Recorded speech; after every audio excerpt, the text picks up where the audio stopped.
Qalqonsimon bez kasalliklarini biz uning funksiyasini o'zgarishiga qarab 3 ta katta guruhga bo'lsak bo'ladi. Bunda qalqonsimon bez gavni yetishmasligi gipotireoz, gormonlarning ko'payishi gipertireoz hamda gormonlarning o'zgarmasidan normada bo'lish euptireoz holatlariga bo'lsak bo'ladi.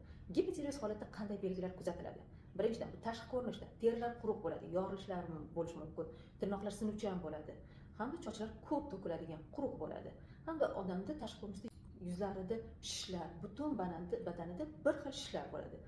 Bunda moddalar almashinuvi sekinlashishi hisobiga organizmda shilliq modda chiqib ketmaydi va organizmda shish paydo bo'ladi. Bu mutsinozniy nabuhani yoki miksedema deyiladi.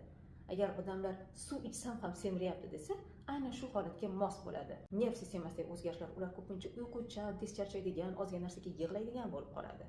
Ularda yurak urishi sekinroq, bradikardiya bo'ladi va ko'p sovqotish kuzatiladi. Ya'ni sovuqqa chidamsiz bo'lib qoladi. Ularda ko'pincha ich qotishi kuzatiladi va ishtaha pastligi holatlari kuzatiladi. Bo'qoq sohasida ham unda kattalashlar bo'lishi yoki tugunlar bo'lishi mumkin. Har siklida ham o'zgarishlar bo'ladi. Bu hatto bepushtlikkacha olib kelishi mumkin.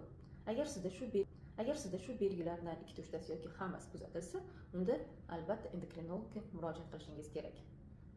Like bosing va obuna bo'ling. Keyingi videolarimizda gormonal ko'p va normada bo'lish holatlarini ko'rib chiqamiz.